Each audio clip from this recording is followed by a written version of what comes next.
Now, your forecast first. Sponsored by Sherman's Warehouse Clearance Center. Open 7 days a week in Peoria Heights. See the savings at shermansclearance.com.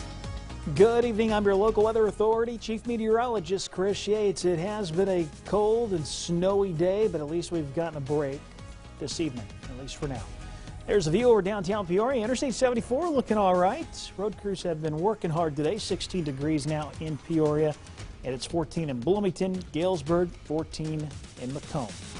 We have another chance for some light snow tonight. That tapers off tomorrow, but it'll still be cold.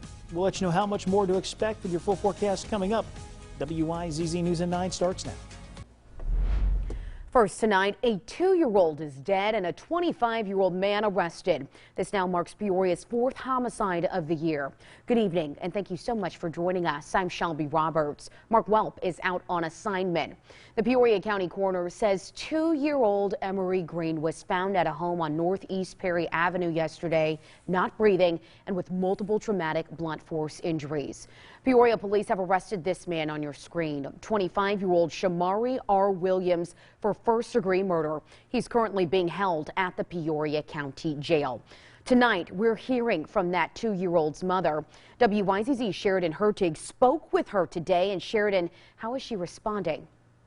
Shelby, as you can imagine, Destiny Green says she's heartbroken over hearing this news. She tells me Emery was with her father when she died and that Destiny found out about that news about an hour later. But she shared how she's remembering her daughter. Emery was a happy, energetic, beautiful. She was bold and sassy, but she was like the goodest baby ever. Destiny Green, the mother of 2-year-old Emery Green, recalling the events of Emery's last day on Earth. I answered, and she said she's gone. Destiny says Emery was spending time with her father, Shamari Williams. Then she got a call from Williams' mother. And I said, what do you mean she's gone? And she's like, she's gone. And I'm like, what do you mean she's gone? I'm like, who took her? And she said she was dead. Heartbreak setting in as Destiny shares Williams' ex-girlfriend called later. The conversation leading to accusations about Williams hitting Emery, a behavior that Destiny says she hadn't seen happen before. Apparently, he gave her a whooping for peeing on herself, which is unbelievable because she was 2. And then he put her in the corner. And when he came back, she was gone. But Destiny still has some unanswered questions for her child's father. He deserves to spend the rest of his life in prison, but I want to know why and what happened. While reflecting on Emery's short life, Destiny says she hopes people take advantage of the time they have with their children. Y'all need to love y'all babies and appreciate them because you never know when it's going to be your last day with them. Shamari Williams was arrested for first-degree murder, but this case is still under investigation. If you have any additional information regarding this incident, Peoria police are asking you to call Detective Lee or Crime Stoppers at the number at the bottom of your screen. Shelby. Sheridan, thank you so much. The other very big story tonight, the heavy snow that's blanketing central Illinois. Many places are seeing a foot of snow with more on the way overnight. Let's check in now with Chief Meteorologist Chris Yates in just a moment. But first, let's actually head on over to the Twin Cities. Our own Mark Welp is live outside the Schnucks on Bradford Lane in Normal. And Mark, how are those conditions now? Shelby, the main roads aren't too bad. They're passable, not great, but passable. I've been down College, Veterans, Main Street. They're okay. What I have noticed is a ton of businesses have closed early tonight. The Schnucks behind me closed earlier this afternoon. They're not going to reopen until 10 in the morning. A lot of fast food places have closed early. Right near us at Rab Road and Main Street, there are 4 gas stations. Only one of them's open. And the line inside was about 25 people waiting to pay for their gas and get food. I've never seen anything like it before. And we want to remind you about some of the cancellations and closings for tomorrow. Connect Transit, the bus service, not running. Amtrak, not running from St. Louis to Chicago. The Interstate Center is still closed for COVID testing. And of course, ISU and Heartland are closed. No remote learning for them. Wesleyan is doing online learning. Eureka College also closed. Plus, we've got District 150 and Unit 5 have a regular snow day, no remote learning. Hayworth is going remote tomorrow. So again, you want to keep those gas tanks full, not only if you run it into a ditch, but if all the gas stations are closed, you're not going to be able to fill up. So make sure if you do go out, have a full tank of gas, be ready for any kind of emergencies.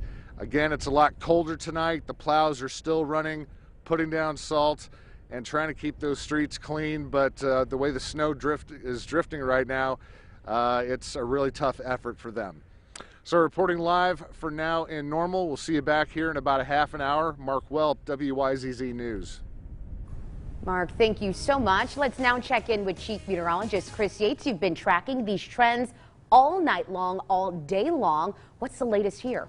The good news is we've got a much needed break, but as Mark mentioned, the wind is still very much an issue.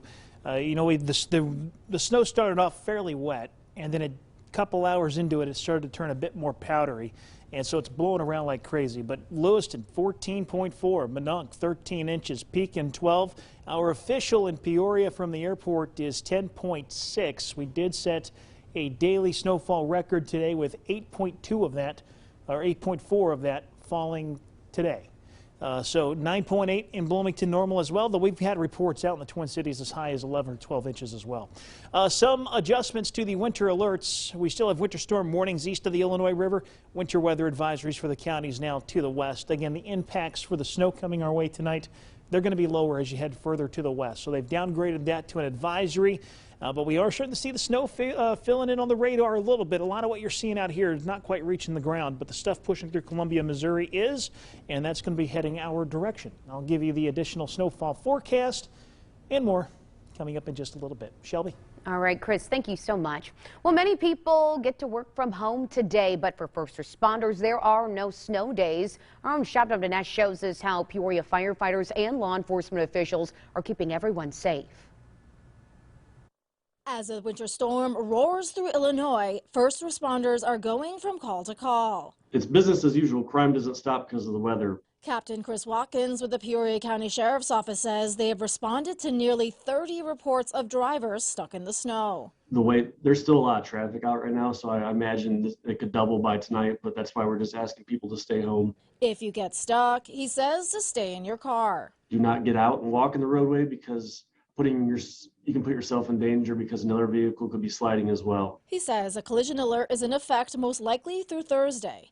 That means if no one is injured in an accident, drivers should exchange information and report the crash in person within 48 hours. Meanwhile, Peoria firefighters reduce their responses down to one engine on snow days. Because of the likelihood of more fire trucks on the street getting into accidents. Division Chief in Charge Rick Morgan says they planned for the storm days ago. It's been business as usual. While they're getting our fire engines and trucks up to speed to prepare for what is going on today. He says those who don't need to be out on the streets should let firefighters and law enforcement do their job. If you don't need to go out, stay inside. The streets are very bad. In Peoria, Shabnam Dinesh, WYZZ News. And as this winter storm blows through central Illinois, heating companies are sharing ways to help you make sure that the cold stays out. One dispatcher with Garber Heating and Air Conditioning in Morton tells us that they've had an uptick in calls all throughout today. She also says during winter storms, many customers say their furnaces either stop working or it's blowing cold air.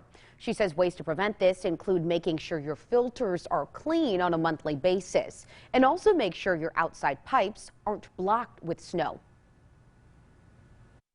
You definitely always want to be checking your filter on your furnace monthly, just making sure that that is clear. That is something that is going to restrict your airflow. And then as snow progresses through the day, if you're out shoveling, just check that cold air intake on the outside of your home. You'll see like pipes. She also recommends having annual maintenance done on your furnace so technicians can catch potential problems early on. Local hardware store managers say that the winter storm has many people on a last-minute hunt for supplies to battle all this snow.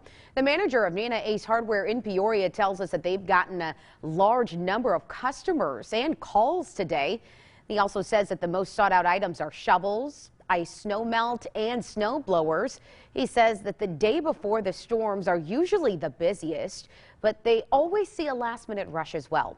He says he recommends prepping for snow beforehand to avoid coming to a store and possibly seeing some empty shelves. Just come in before. It's always good, before the event happens, make sure your snowblower starts, make sure your shovel's in good condition, or you know where it's at. Just beforehand prep's always very important. And he's advising people who are still coming out to hardware stores to take it easy out on those roads and not to push themselves too hard when shoveling or using snow blowers. And a consumer alert today. All flights, both arrivals and departures at the Peoria International Airport were canceled. But that's not stopping crews from keeping the airport runways clear of snow. The director of airports, Gene Olson, tells us that the airport has to be available to planes at all times, even if there aren't any scheduled flights. This means that crews are working tirelessly to clear what equates to be almost 100 miles of county roads. Olson says that the airport makes money from airlines through landing fees, and with each cancellation, the airport does lose money. But Olson tells us not a significant amount, about $100 per flight. He says passengers do suffer the biggest disruption, though. We keep the snow removal operation going, even when the flights are canceled, because you never know. There might be an airplane that's flying along out there and has a mechanical issue and needs to get down now. And so you want that runway to be there for them. Same thing, you might have a medical evacuation flight that needs to go. Olson says airlines typically reach out to passengers to alert them of any cancellations. He says the best way to check your flight status or rebook is to contact the airline directly. The snowstorm is also affecting COVID-19 testing sites. The State Department of Public Health does confirm that its testing sites are closed today as well as tomorrow. This includes the testing site at the Interstate Center in Bloomington. The Tazewell County Health Department announced that they will not be open for testing on Friday. The Peoria City County Health Department will be closed today and tomorrow as well. Also, the McLean County Health Department will be closed all throughout today. Coming up, Governor J.B. Pritzker gives his State of the State address. We'll highlight his key points and get reaction from your local lawmakers. And this Washington senior swimmer hopes to make school history this month. He's trying to help his team win its first ever conference title, and he's trying to become the first swimmer in school history to qualify for state. Kurt Begler has his story ahead in sports.